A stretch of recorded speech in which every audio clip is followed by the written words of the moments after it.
Welcome to PK3. This one's about distribution. Notice that once again we have an objective that says calculate. This time the administered drug dose, the initial peak concentration, or the apparent volume of distribution given a concentration versus time graph, or just given the needed information. So you will have to calculate on the exam. You remember this graphic? Now we're focused on distribution. Distribution is the process through which the drug reversibly leaves the bloodstream, which is also known as a central compartment. The drug can enter extracellular fluid, it can enter cells, it can enter a site where the drug is going to be removed from the body. Distribution to these sites depends on systemic blood flow, which is related to cardiac output, local blood flow, capillary permeability, characteristics of the drug itself, the presence of drug transporters, and the degree of protein binding, because only free drug is free to distribute. Note that in order for the gut or kidney to eliminate drug from the body, the drug has to distribute to these organs. This happens through the bloodstream. When drugs distribute widely in the body, in other words, when they leave the bloodstream, delivery to the organs of elimination is slowed, so the drug stays in the body longer.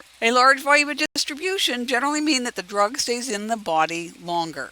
This slide's taking a look at membranes and access to organs. Some organs in the body are relatively sequestered by barriers that limit drug entry, while other tissues allow the drug to move freely. The hepatic blood vessels allow substances to diffuse readily through fenestration so that the liver can biotransform xenobiotics in an attempt to get them out of the body. The brain in particular is protected by a blood-brain barrier that limits diffusion of large polar molecules. The astrocytes surround the capillaries to the brain, and they possess biotransforming enzymes and efflux pump to further limit entry of substances that could harm the brain.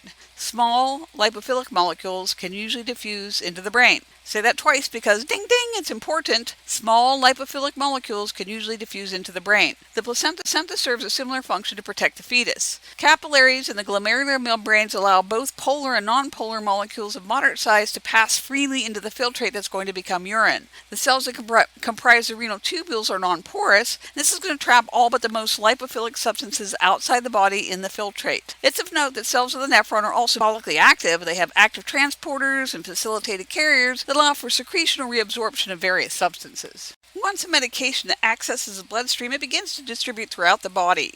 In a one-compartment model, the drug is considered to distribute everywhere instantaneously, which is not very accurate. We generally use a two-compartment model to describe mathematically how a drug gets distributed, with circulation in organs that receive an extensive amount of cardiac output as rapidly filling compartment, and the other tissues as a second, more slowly filling compartment that fills with drug after drug distribution. The time for distribution becomes important when we sample blood to evaluate whether the drug is at a concentration that exceeds the minimum effective concentration while simultaneously not reaching a concentration that can cause toxicity.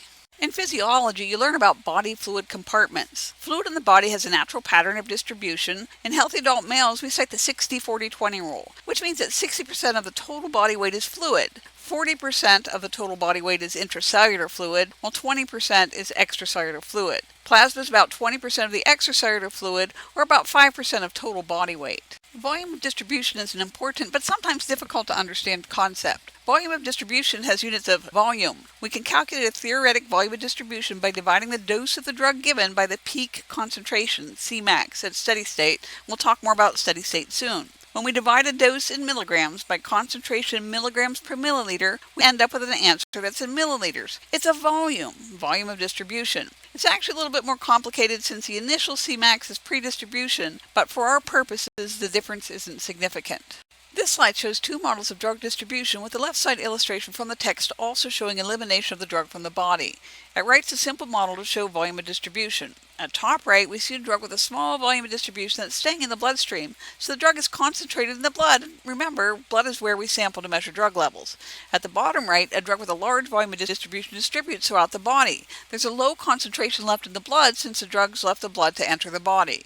At the left, from the textbook, we see the model, which is demonstrating that the combination of distribution and elimination causes an initial very steep drop in the blood concentration on the concentration versus time curve, D. The classroom is a great analogy for volume of distribution. Imagine that the tiny window in the door is where we draw our sample to estimate how many folks are in the room, analogous to the bloodstream. Now imagine that everyone's standing by the door waiting anxiously for pharm to end. There's a high concentration of folks near the door, and the volume they occupy is small. Now imagine everyone spread through the room, nice and relaxed. The concentration in our sample is small because the volume occupied is large. There's not very many people left standing by the door because they're all throughout the room. We need to talk about why the theoretic volume of distribution matters. So, quick review, volume of distribution equals the drug dose administered divided by the initial or peak concentration, sometimes denoted as C0 or Cmax. If you want to memorize the equation, VD equals dose over C0.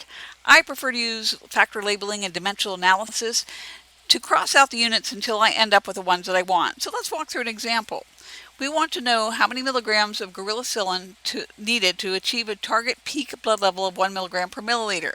We look it up in the literature and we find out that the published volume of distribution is 1 milliliter per kilogram of patient body weight. The question is, how many milligrams do we need to give a 100 kilogram man to attain our target Cmax of 1 milligram per mil? So we're looking for milligrams. We're going to start with a term that has milligrams in the numerator. In other words, our target concentration of 1 milligram per mil. Now we need to get rid of the mils in the denominator, so we multiply by a term that has milliliters in the numerator. Our volume of distribution, 1 milliliter per kilogram. Now we got to get rid of the kilograms. We know that we have a 100 kilogram patient. We do the math, and voila, we have a 100 milligram dose needed. In this example, it's important to note that the volume of distribution varies with body size. The bigger the container, the greater the volume. Here's an example of a drug that stays in the plasma as evidenced by the fact that its volume of distribution approximates the volume of plasma. To start out, we have a 50 kilogram patient who's given 50 milligrams of a drug that results in a Cmax after distribution of 20 mics per mil. The question is, what's the volume of distribution in liters per kilogram?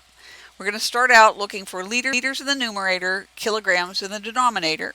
We see that we have a term, 20 mics per mil. The mil is volume of patient. So we're going to start out by putting 1 mil in the numerator, 20 mics in the denominator. We got to get rid of that 20 mics in the denominator, so we're going to multiply by our 50 milligram dose given to a 50 kilogram patient. We have 10 to the third mics per milligram. 1 liter to 10 to the third milliliters. We cross out all our units. We get 0.05 liters per kilogram. So here are some average volumes of body fluids. What does this say about the distribution of the drug at 0.05 liters per kilogram? We'll go down and look at plasma. Plasma in a healthy male is about 0.05 liters per kilogram. Since the volume of distribution of the drug is about the same as the volume of plasma, we know that that drug is probably staying in the plasma.